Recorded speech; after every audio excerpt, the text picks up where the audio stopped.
accomplish the mission. What's going on today, guys? Sinus here, and today me and one of my friends Zadok, we're about to teach you how to trick shot a little bit better.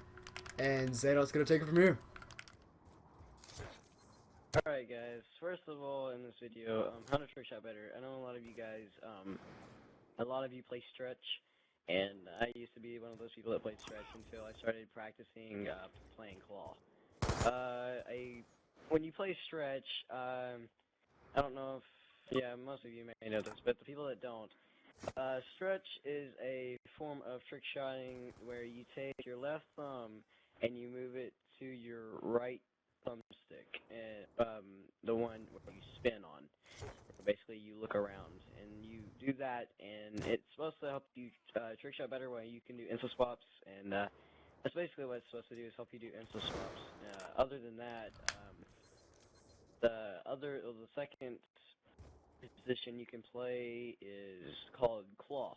Claw is a very for some people it's a very hard position to do trick shotting in, but when you actually get it down, it can be one of the coolest positions in the world, which I'm doing right now. Claw is where you take your index finger, and you take it and you put it up on the Y, X, B, and A button, and you just, as you trick shot, you have your every other finger's on the correct position of a button, but the only thing is your index finger, your right index finger, comes up for the buttons and does input swaps and all that. So third is, if you have trouble doing claw or stretch, there's a position called octopus. It's harder than claw and stretch, I think. But if you know how to do it right, then you can probably do a lot of stuff in midair. That's what it's meant to do. For people that can do a lot of stuff in midair. I really won't go into octopus because it's a really you have to be a professional at trick shotting to know what to do. So I am not gonna get into all that. I'm not gonna get into the octopus setup, but yeah. So I'm gonna do a couple steps for you guys, and then I'll have my friend Dennis or Austin. I get froze. I was thinking effectively. I'll let my friend Sinus take over after I do a couple steps of trick shotting. First step, you want to make sure that when you're trick shotting that you have your sensitivity all the way up to insane 14. Insane 14 lets you spin faster, and it helps you. It just helps you spin faster, and hopefully it will help you do more stuff in the air or on ground, going up into midair before your trick shot. And that's the first step. First step is to always make sure that your sensitivity is in insane 14 at all times. But when you're in the FFA lobby, you don't need to keep it onto insane 14. But just probably drop it down to about 12, and when you're getting ready to trick shot, go to insane 14. Second step, I'm just gonna run through this real quick. Second step you want to do is to make sure to have It's complexity. complexity. Yes, yeah. Complexity in your shots.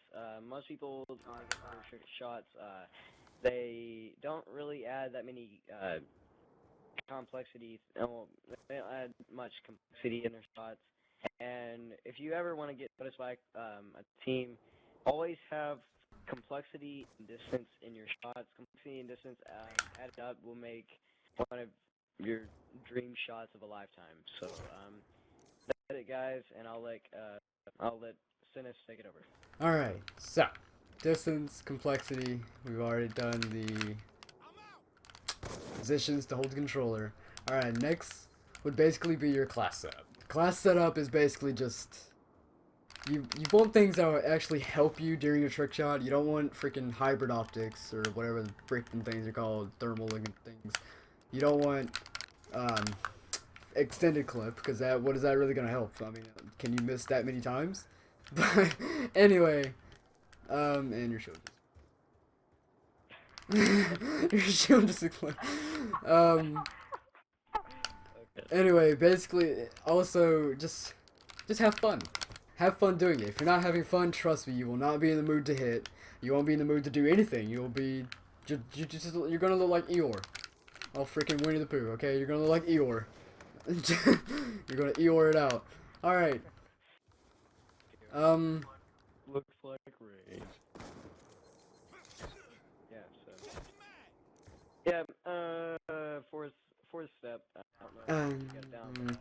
Timing. Yes. Basically, what you want to do is you can either do this in a free for all or online or whatever in the world you want to do this with.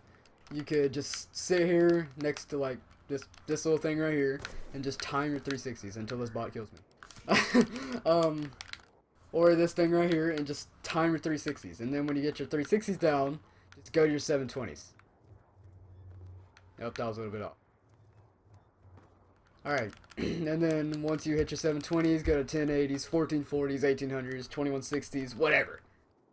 And once you start getting those down, you'll actually be ready to do the most complex trick shot ever. Not really. You need to get a lot of practice. Practice makes perfect. If you don't practice, you won't hit nothing. You'll be on a dry streak for 3,000 years. True. Also, basically, this coming to the really.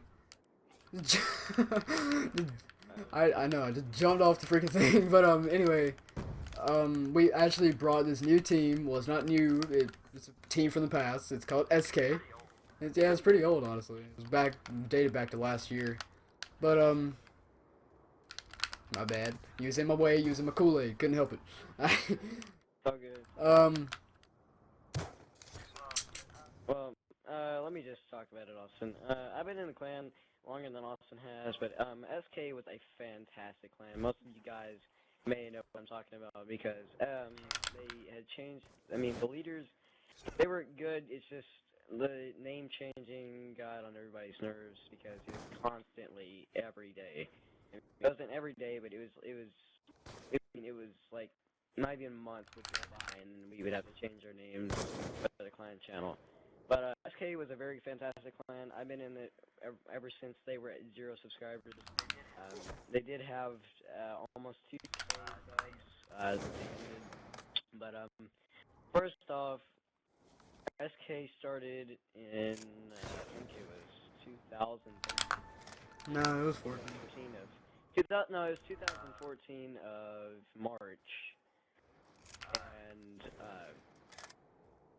I believe they ended in the summer of 2014, and then they started back up in the beginning of the school year, which is in August of 2014, and they ended and started, and then they started, and then they ended again, and switched their gamer tags, well, they changed the channel to DE Sanctuary, which was odd, because I don't know why they would switch it. So they started up DE Sanctuary using the same channel used for the Team SK, and after they used DE Sanctuary, they got bored apparently, and they ended DE and created a new clan called Selective. And I don't know what was going through their head, just making them think that they need to change their name that much. But it wasn't a smart decision for both of the leaders, but still, they're good guys. It's just the name changing got on everybody's nerves. So after Selective, they had ended. And I believe they started up a GTA 5 clan, then they ended that. And then after that, they started a squad called IX, they're on YouTube, go check them out. Still, they're the ones that did all of this. So, that's basically how this thing went out, and then then we never really talked about it. So, so me and Austin, we brought it back. We got another leader. He's just not on. His name is SK Keeves. We're on Xbox 360. So yeah. You have anything else? Nope. I think we're covered. All right. So we're gonna try to hit it up for you guys, and